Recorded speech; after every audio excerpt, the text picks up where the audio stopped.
you just wonder what did I ever do to deserve you being in my life? And I think these 3 ideas will help you.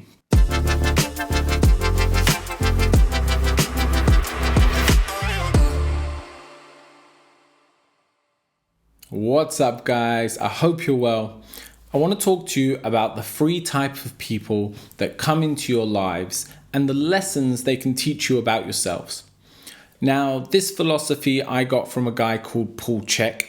So this isn't my original idea, but the lessons I got from this have been invaluable to me in terms of how I interpret the people that walk into my life and the interactions and experiences that I have by knowing them. Most of these, when you look at them, I want you to use them for people who come into your life who you don't particularly like, or you've had a bad negative interaction with. People who you feel you just wonder what did I ever do to deserve you being in my life? And I think these 3 ideas will help you. So the 3 types of people that come into your life are mirrors, crystal balls, and angels. And we're going to go through each of them right now. Starting with the mirror. The mirror is people who put up a reflection of a part of your personality up towards you. So an example of someone who would be a mirror and who you might be getting annoyed at is, let's say, for example, you have a friend and they're always late. They're always late and they're never taking life too seriously. And when things happen, you just wonder and you look at them and you just go like, you need to get your life together. And they frustrate you, they irritate you because they don't seem to take life seriously enough.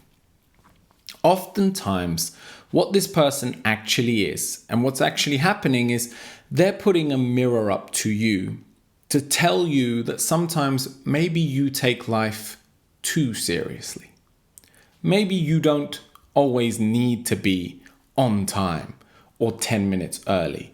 Maybe when you get a parking ticket, you could just shrug it off, pay it and not worry about it and not think about it again. They're showing you a playful side of yourself that you've lost. And the mirror that they put up to you is basically when you look in the mirror and you see stuff about yourself that you don't like. But the way you're interpreting it is by things you see in this person that you don't like. This isn't always the case, of course. Some people, they just are. And what they are is just not you and you don't like it. But it's a really useful way. It's a good lens to be able to put on when you look at people to try to get something out of the interaction rather than just suffering your way through it. And mirrors, of course, can be a positive as well, in the sense that you might see someone, let's say they're really bad at handling money. And you look at them and you feel a sense of pity and you want to help them and all the rest of it. And it makes you feel a little better about your situation because you look at them and you think you really don't have a handle on your job or your finances or your savings. And that might give you a sense of comfort. And that's a bit of a taboo thing to say, that we'd look at someone in a lesser situation and in some way take comfort from their situation because we can see the parallel that we are in a better setup. Does that make sense? Mirrors, so people who put a reflection of you up towards you. The second type of person is a crystal ball. And a crystal ball will show you a version of yourself in the future. The crystal ball is, again, we can take that example of someone you know. But in this case, let's say that they have 3 kids. They're getting a divorce. They barely see their children and they hate their job. And you look at that person and you think, I never want to be you. What you're looking at is you're looking into this crystal ball at a possible version of your future should you make certain life decisions. Now, obviously, this isn't to say that if you have kids and get married and get a job that you're going to be divorced, not see your children, and hate what you do for work. But it's showing you a version of life It's showing you choices that can be made that potentially could take you down a certain road. And you can make very conscious decisions to take a different road, to go a different way with the way you choose to live your life. And again, like with the mirror, there's a second way of looking at this. You might see someone whose life you aspire to. You watch them and you see them, whether it be what they do for work or how they are with their partner or their family, and you aspire to it. And again, what really we're doing is we're looking into a potential future for ourselves. That's why it excites us. That's why we get so happy to be around it, because it gives us a glimpse into a possible future for ourselves. So be aware of the crystal balls. Be aware of people that are trying to effectively forewarn you of potential outcomes that could happen to you. It's very easy to look at someone. We spoke earlier about the person with no money, but it's very easy to be made redundant and then struggle to find a new job, and you only earn enough to have maybe 2 paychecks worth of savings, and now you're in a state where you don't have money and people are looking on you in that way. And this is why empathy is such an important thing to have. It's important to understand that the people we look at and the judgments we make of them, they are only through a very limited amount of knowledge of what their experience is and how they got to be where they are. The final type of person, and these are the ones that I think everyone should try to look out for the most, because it will make you feel a lot better about certain situations and certain interactions, is your angels. Angels come to you with a gift. Not a physical gift. They're not coming to you, with a present wrapped up and you got to open it. They come to you with a life lesson. So a great example of someone like this is you've lent someone money and they didn't pay you back. And now you've broken communication with them. And when you look at that situation, it's very easy to say, well, now I'm out £200, $200, whatever your currency is. I'm out of pocket and I've lost a friend. The way you should try to interpret it is it's a blessing. It's a gift. You've been given a lesson. So maybe now in future, you'll be more wary of lending money to people who maybe won't pay it back to you. Maybe the lesson you'll learn is you don't lend money to friends, and therefore you protect future friendships down the line.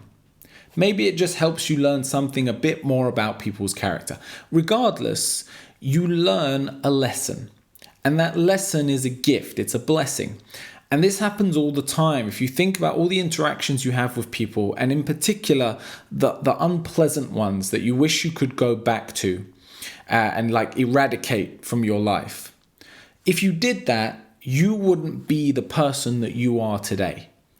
A lot of the challenges and a lot of the difficult people that come into our lives are sent to us to teach us something about ourselves.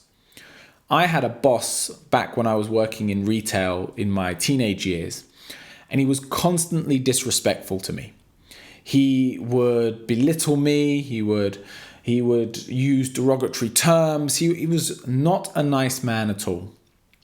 But the gift that he gave me was he taught me what my tolerances are and what my limits are for what people can say to me, for the way that I will allow people to interact with me. And ever since that job, I vowed to myself to never allow anyone to speak to me or treat me like that again, whether it be in a professional environment or a personal one.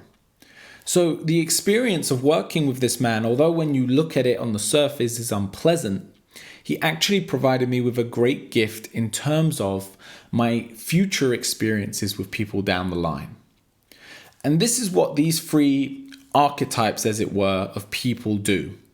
The mirror, the crystal ball, and the angel. All they're really trying to do is provide you with some form of a life lesson. Whether it be looking in the mirror and seeing something about yourself that you either like or dislike, looking into the crystal ball and seeing a potential future that you want to avoid or that you want to steer towards, or the arrival of an angel with a gift and a life lesson that you will carry with you for the rest of your life, and if you're lucky, be able to pass on to people you care about or to teach onto other people so that they can have the same lesson and get the same gift from you. So guys, I hope those 3 things are helpful. Take them away, have a look at the people in your life and the experiences you've had and see how they fit in. And in general, what I'm trying to say to you is try not to look at everything from a negative and try to see the positive. And by the positive, I mean, what is the life lesson you get from these people? Because we are all going to interact with people we don't like. Whether it be in work, whether it be members of your own family, or people that on a day-to-day basis you're just going to have to interact with. If it's an unpleasant interaction, let's at least learn something from it. Let's at least take away something from it. And when it's a great interaction, when it's pleasant, it's that much easier to identify, and we can give ourselves to that relationship or that interaction that much more. So as always, take care of yourself.